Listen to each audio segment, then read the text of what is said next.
신약성경 303페이지 갈라디아서 3장 5절입니다. 너희에게 성령을 주시고 너희 가운데서 능력을 행하시는 이의 일이 율법의 행위에서냐 혹은 듣고 믿음에서냐. 아브라함이 하나님을 믿음에 그것을 그에게 의로 정하셨다 함과 같으니라. 그런즉 믿음으로 말미암은 자들은 아브라함의 자손인 줄 알지어다. 또 하나님이 이방을 믿음으로 말미암아 의로 정하실 것을 성경이 미리 알고 먼저 아브라함에게 복음을 전하되 모든 이방인이 너로 말미암아 복을 받으리라 하였느니라.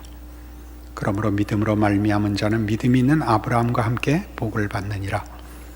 무릇 율법 행위에 속한 자들은 저주 아래 있나니 기록된 바 누구든지 율법책에 기록된 대로 모든 일을 항상 행하지 아니하는 자는 저주 아래 있는 자라 하였음이라.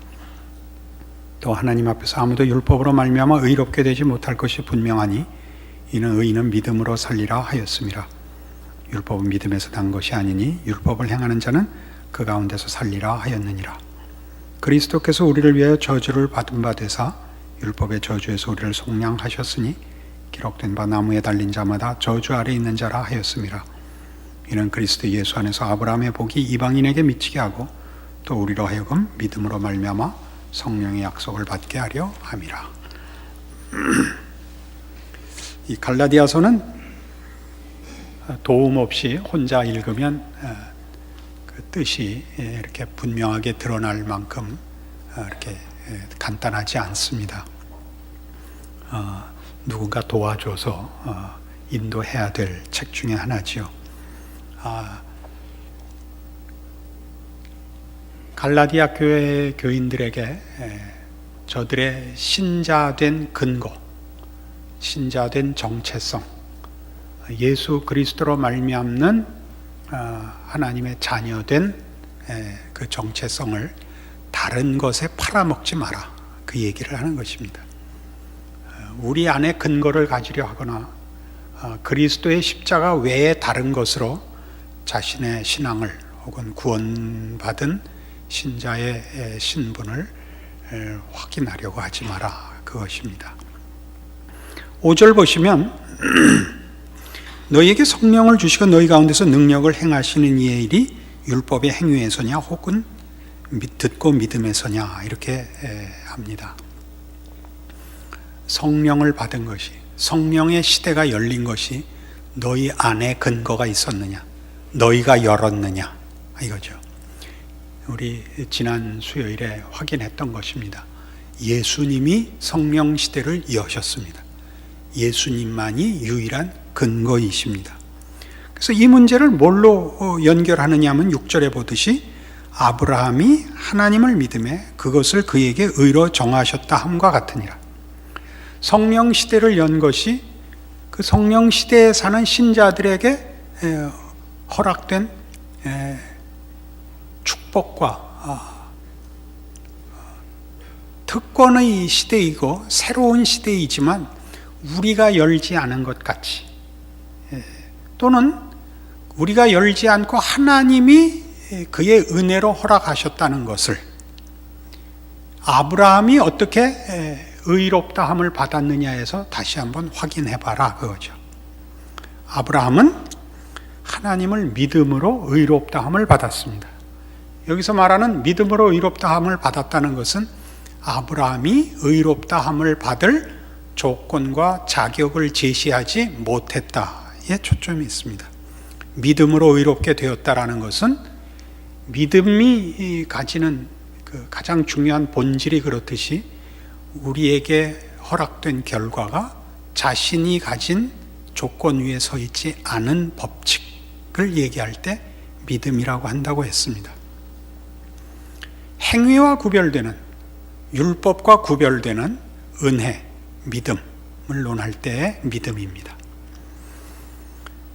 그래서 우리가 믿음으로 의롭다함을 받은 아브라함과 같이, 그러니까 저를 의롭게 여기시니가 하나님이시다 한 것과 같이 성령 시대를 여는 것은 하나님이 예수 안에서 이루신 일이지 우리 안에 근거가 없다를 다시 한번 확인시키는 것입니다. 이제 우리 예수 믿으면서 늘 듣는 얘기죠. 은혜, 믿음, 십자가, 예수 그리스도. 이 일의 중요성은 우리가 성경 전체 내에서 늘 반복적으로 확인하는 일인데, 우리가 우리를 구원할 능력이 없다. 한 걸음 더 나가면 인간은 자기가 소원하고 상상하는 목적보다 더 큰 목적으로 만들어졌다를 강조하기 위해서 그런 것입니다. 우리의 사실은 양보한 타협한 욕심들은 뭐냐 하면, 하나님 그저 남에게 아쉬운 소리 안 하고 살게 해 주십시오, 이겁니다. 그 TV 프로 중에 인간시대 이런 프로가 있습니다. 거기에 장애 아이를 기르는 부모의 그 삶을 몇 번에 걸쳐서 연속적으로 보여준 그 내용이 있는데, 어린 아이인데 5, 6살쯤 난 아이인데 점점 근육이 굳어져 가는 것입니다. 그러니까 지금도 이렇게 잘 걷지 못하고 지금도 그 장애로 인하여 고생을 하고 있는데 지금보다 이제 더 나빠질 것입니다. 그러니까 그 아이 엄마가 뭐라고 소원을 말하느냐 하면, 제발 지금만 갖기를 원합니다, 이렇게 소원을 얘기했습니다. 이것은 우리 믿는 자들도 늘 당하는 그 시험인데, 하나님 이 정도로는 내가 참고 있을만 하니까 여기서 더는 어렵게 하지 말아 주십시오. 그것이 기도의 중요한 내용이 되곤 합니다. 하나님을 너무 무시하는 것입니다. 우리의 건강, 체면, 자존심, 이런 정도보다 하나님이 우리에게 가지시는 목적과 이런 우리의 이해를 위한 표현입니다. 하나님의 욕심은 더 크십니다. 예수 그리스도로 말미암아라는 얘기를 해야 되고, 행위나 조건을 따지지 않는 은혜, 믿음을 동원하는 이유입니다. 조금 더 이제 말씀을 따라 내려와 봅시다. 7절. 그런즉 믿음으로 말미암은 자들은 아브라함의 자손인 줄 알지어다. 중요합니다. 그러니까 신자된 정체성은 어디 있느냐? 내가 신자가 맞냐? 하나님이 나에게 은혜를 베푸시고 나를 사랑하는 그 대상이 내가 맞냐? 가끔 스스로 확인하게 되죠. 이런 약점과 이런 부족함에도 불구하고 하나님이 내 편이냐? 정말 내 하나님 아버지시냐? 여기 대답합니다. 믿음으로 말미암은 자들은 아브라함의 자손인 줄 알지어다. 이게 무슨 얘기입니까? 자기에게 조건이 없거든 하나님의 자녀인 줄 알지어다. 하나님, 저는 하나님한테 사랑을 받을 이유가 없는데요, 하나님한테 복을 받을 일을 한 것이 없는데요, 제가 그래도 하나님의 자녀라고 말할 수 있습니까? 너 그렇게 묻는다면 돌아와 이 생각을 해라. 내가 내 아들을 줄 때 네가 요구했었느냐? 네가 회개해서 내 아들을 보냈느냐? 네가 나에게 요청하고 하나님이 이렇게 해 주신다면 내가 앞으로 이렇게 살고 이런 사람이 되겠습니다라고 우리가 서로 타협을 한 것이냐? 아니지 않느냐? 여러분 잘 아는 로마서 5장 8절에 있듯이, 우리가 아직 죄인 되었을 때 그리스도께서 우리를 위하여 죽으심으로 하나님께서 우리에 대한 자기의 사랑을 확증하십니다. 이것이 기독교 신앙에 늘 잊어서는 안 되는 유일한 토대입니다. 그러나 우린 자꾸 놓칩니다. 우리의 불안은 어디에 있느냐 하면 우리에게 자격이 없다는 것이죠.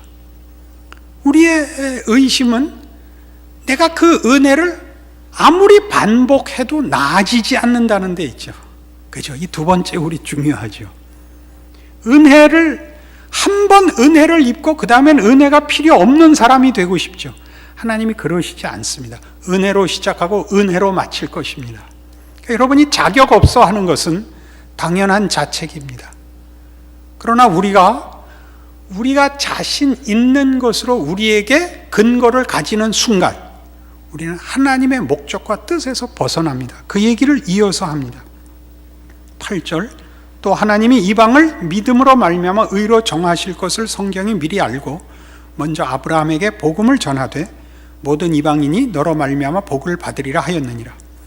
이 모든 이방인이 너로 말미암아 복을 받으리라는 창세기 12장 3절의 말씀을 인용한 것입니다. 거긴 이렇게 돼 있었죠. 아브라함에게 하나님이 뭐라고 축복하셨느냐 하면 내가 네게 복을 주어 내 이름을 창대케 하리니 너는 복의 근원이 될지라. 너를 축복하는 자에게는 내가 복을 내리고 너를 저주하는 자에게는 내가 저주하리니 땅의 모든 족속이 너를 인하여 복을 얻을 것이니라입니다. 땅의 모든 족속이 유대인뿐만 아니라 그러니까 혈연으로 아브라함을 조상으로 삼은 유대인뿐만 아니라 모든 땅의 족속들이 이방인들까지도 아브라함을 인하여 복을 받을 것입니다. 그것은 아브라함의 어떤 조건과 자격 위에 서 있는 복이 아니라 아브라함을 부른 하나님의 은혜라는 조건 위에서 아브라함이 그렇게 부름을 받았듯이 아브라함의 혈통으로서의 후손들이거나 아브라함과 혈통에 상관없는 어떤 족속들도 하나님이 아브라함을 부르신 것 같은 은혜로 구원을 복을 받을 것이니라. 그래서 그는 모든 족속의 복의 근원이 되며 믿음의 조상이 되는 것입니다. 그러니까 이 문제야말로 하나님의 자녀들에게 허락한 구원과 약속하신 복들은 유대인과 이방인에게 차별이 없다는 것입니다. 유대인과 이방인의 차별이 없다는 것은 우리 인간이 가지는 구별과 상관이 없습니다. 인간이 만들 수 있는 조건과 상관이 없고 인간이 책임질 수 있는 능력과 상관이 없습니다. 우리는 다 이 문제를 어려워합니다. 이 은혜를 논하면 은혜라는 것이 무엇이냐 할 때 내가 아무것도 안 하고도 복을 받는다 하는 것을 도무지 우린 납득할 수가 없습니다. 여러분에게 이렇게 설명드릴 수 있습니다. 이 은혜를 이해하는 데 있어서 가장 중요한 하나의 그 본질은 당신이 아무리 당신에 대하여 절망하였을지라도 하나님은 당신을 받아주실 수 있다라는 데 쓰십시오. 이것이 믿음입니다. 나한테 조건이 있지 않고 하나님께 조건이 있는 그의 위대하심과 자비로우심과 무한하신 사랑에 근거한 하나의 설명입니다. 또 하나는 분명히 해야 할 또 하나는 우리에게 책임과 연결되는 부분인데 그 책임과 연결되는 부분은 우리에게 조건을 만들기 위한 책임이 아니라 하나님이 은혜를 베푸신 것은 우리가 우리를 만드는 것과 우리가 책임질 수 있는 한계를 넘어서는 신적 능력과 목적지에 이르게 하기 위해서 은혜라는 말을 씁니다 라는 것이 성경에 반복되는 강조입니다. 그러니까 여러분 마음에 드는 어떤 신앙적인 만족을 시켜서 하나님 앞에 떳떳하려고 하지 마십시오. 그건 중요합니다. 여러분이 정직한 것, 근면한 것, 성실한 것, 겸손한 것, 온유한 것, 예의를 지키는 것, 기다려주는 것, 이런 거 다 훌륭한 덕목입니다마는 하나님이 우리에게 목적하시는 것은 그것보다 훨씬 크다 이겁니다.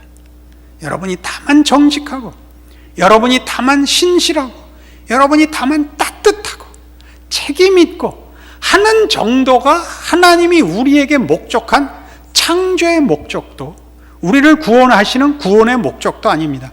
그것과 비교할 수 없는 것입니다. 하늘이 땅에서 먼 것 같이 우리 하나님의 뜻은 큽니다. 그래서 은혜를 논하는 것이지 여러분에게 그저 삶을 책임 없이 살아도 되고 신앙생활을 생각 없이 해도 된다는 것으로 쓰라고 성경이 이 말을 하는 것 아닙니다.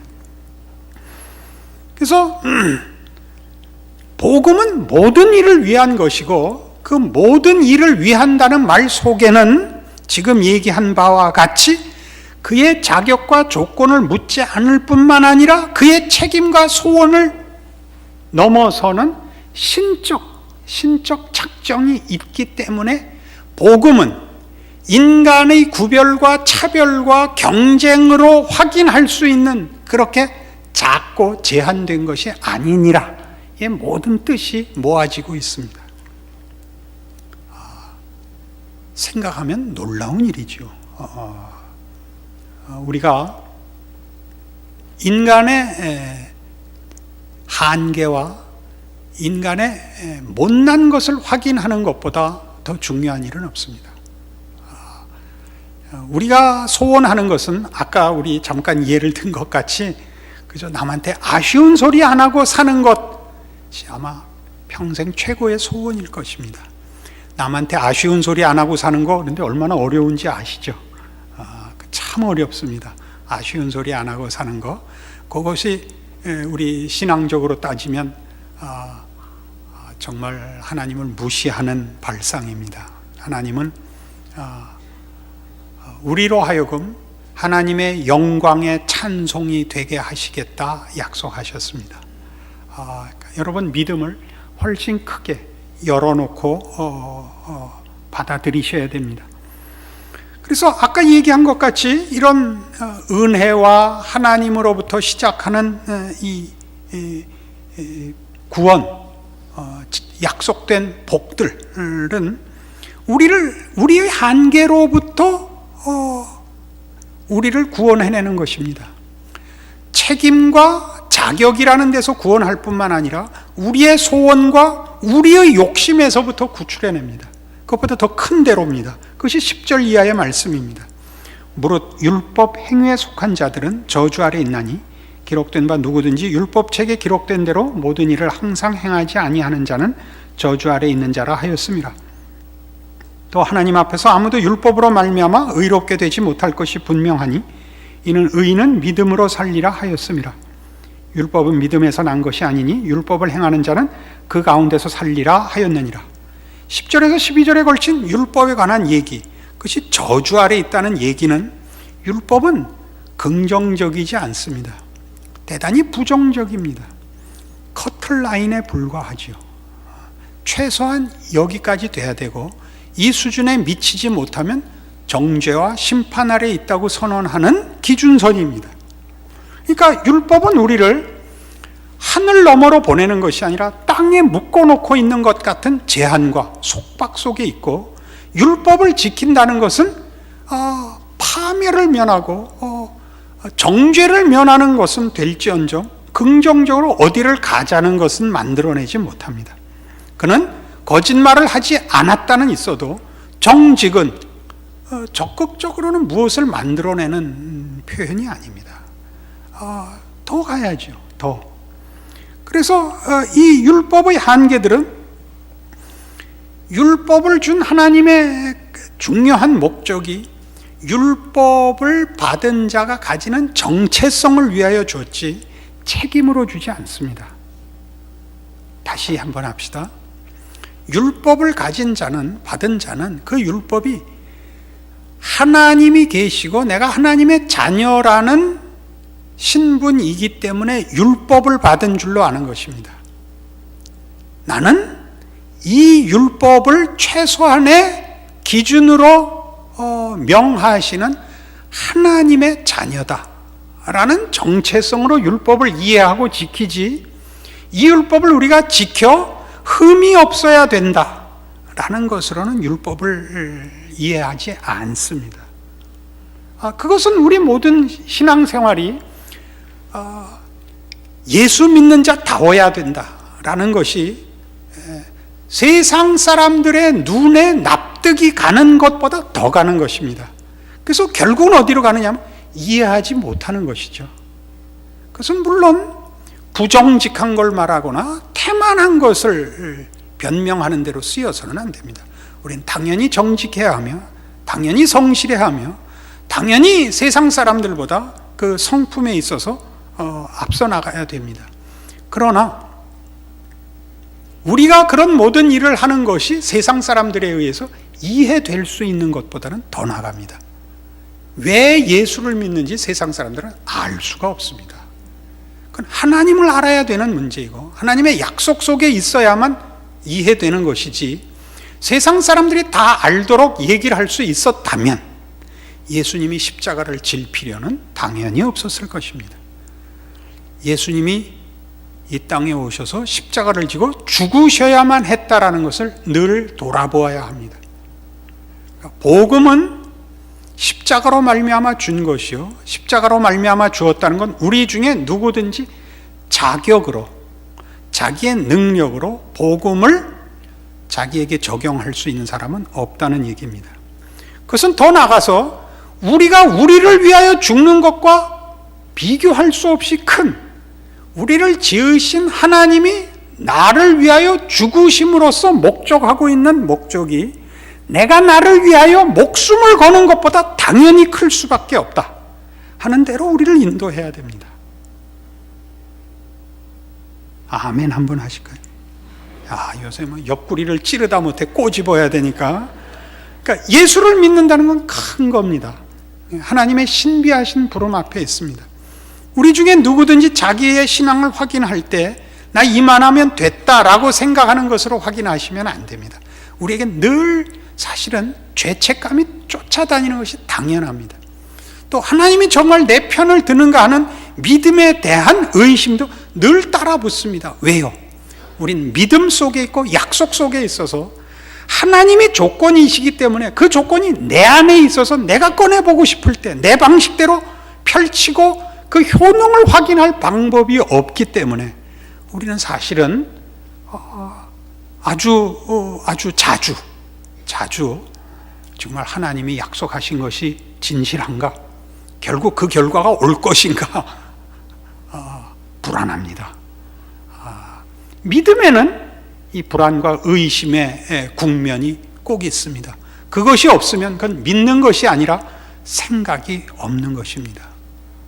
생각이 없는 사람만 믿음에 아무런 의심이 없고, 믿음에 의심이 있는 사람은 적어도 IQ가 3자리 이상이 되면 당연히 따라오는 것입니다. 그래서 이제 나오는 결론입니다. 13절과 14절에 보는 이 결론, 그리스도께서 우리를 위하여 저주를 받은 바 되사 율법의 저주에서 우리를 속량하셨으니 기록된 바 나무에 달린 자마다 저주 아래 있는 자라 하였습니다. 이는 그리스도 예수 안에서 아브라함의 복이 이방인에게 미치게 하고 또 우리로 하여금 믿음으로 말미암아 성령의 약속을 받게 하려 함이라. 그리스도입니다. 13절과 14절에 가장 중요한 그리스도께서 우리를 위하여 저주를 받은 바 되시고 그리스도 예수 안에서 아브라함의 복이 이방인에게 미치게 하여 성령의 약속을 받게 합니다. 그리스도죠. 저주로부터 복입니다. 그러니까 신자의 신앙에 있어서 가장 신비한 부분이 뭐냐 하면 내가 나를 봐도 한심한 그것이 복으로 결과될 수 있다는데 십자가의 비밀과 능력이 있는 것입니다. 여러분이 여러분을 정죄하고 싶을 때, 여러분이 여러분을 놓고 싶을 때 십자가가 무엇인가를 보십시오. 죽음이 영생을 만들어내는 것입니다. 그러니까 십자가와 예수를 필요로 하지 않는 믿음의 확인은 거짓입니다. 그럼 율법으로 돌아가는 것입니다. 여러분,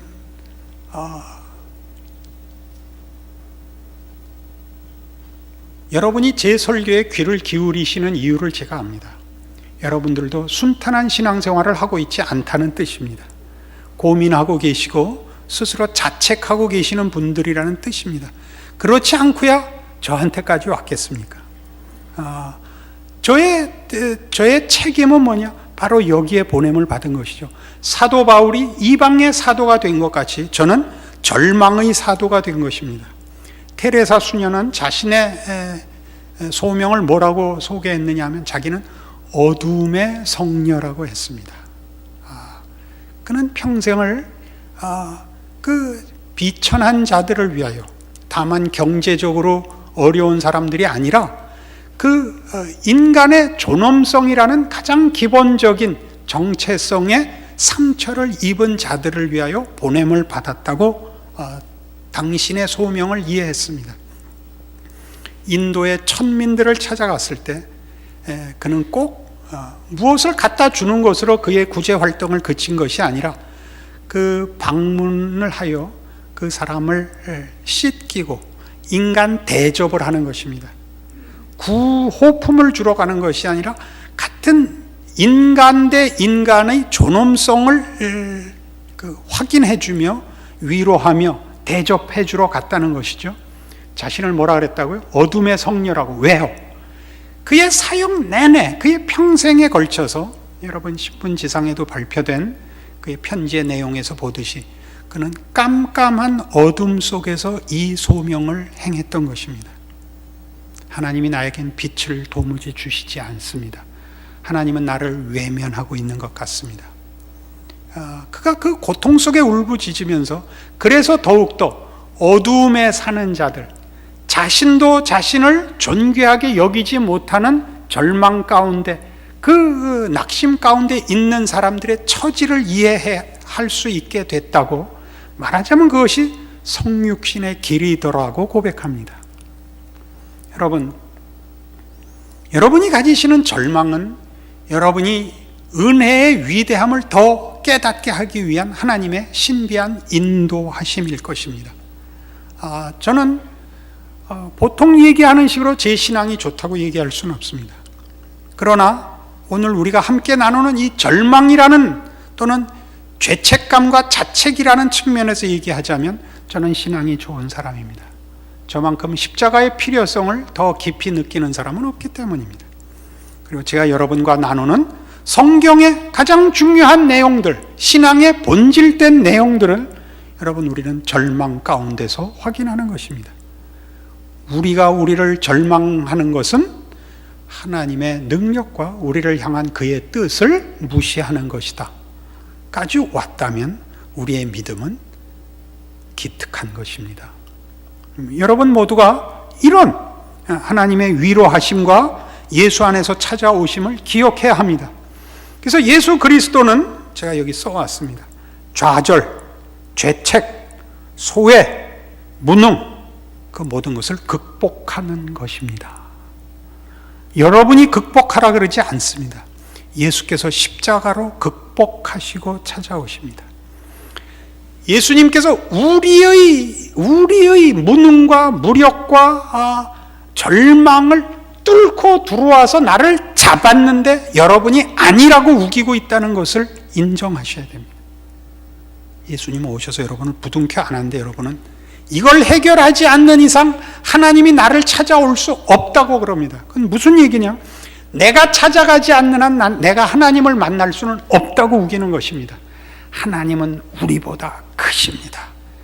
우리가 하나님을 찾지 않았고 하나님이 우리를 찾으셨고 우리가 우리의 죄 문제를 해결한 것이 아니라 하나님이 우리의 죄 문제를 해결하시고 찾아오십니다. 우리가 줄을 붙든 것이 아니라 하나님이 찾아 내려와 우리를 부둥켜 안으셨습니다. 하나님께서 십자가 안에서 모든 차별과 한계를 초월한 교제를, 연합을, 사랑을 여기 선포하십니다. 이 부름과 이 초대에 여러분들이 붙잡혀 와 있는 것입니다. 이미 와 있는데 여러분들이 거부하는 것이죠. 무엇 때문에요? 자존심. 하나님의 은혜가 필요 없는 신자가 되게 하여 주시라. 여러분이 여러분에게 떳떳한 신앙을 가지다가 하나님을 놓치지 마시고 하나님의 사랑과 은혜를 구하여 여러분이 죄인인 것을 고백하십시오. 그리하면 예수 그리스도 안에서 허락된 하나님의 모든 신비하고 위대한 은혜와 믿음 안에 있는 축복들을 누리시게 될 것입니다. 여러분들의 인생을 괴롭히는 모든 자책감에서 여러분을 구할 것이며 세상의 위협과 시험 앞에서 하나님이 여러분 편을 들고 여러분을 품에 안고 계시다는 확신 속에서 살아가는 신자의 인생이 되실 것입니다. 기도하십시다. 하나님 아버지 은혜를 감사합니다. 하나님이 우리 아버지시고 십자가 안에서 우리를 찾아오신 우리 하나님이시니 우리는 더 이상 바랄 것이 없습니다. 우리 모두로 이 시간 하나님의 은혜와 자비와 사랑과 그 다함이 없는 열심 앞에 항복해 하시옵소서. 우리의 짐을 내려놓게 하시옵소서. 우리가 찾아가려고 발버둥할 것이 아니라 찾아오신 하나님을 예수 안에서 영접하게 하시옵소서. 우리의 인생을 하나님 손에 맡기게 하시옵소서. 그래요, 아버지를 하나님으로 모신 자의 넉넉함과 승리를 누리는 관용과 포용과 인내와 겸손과 확신 속에서 살아가는 하나님의 자녀가 되게 하시옵소서. 예수님 이름으로 기도합니다. 아멘.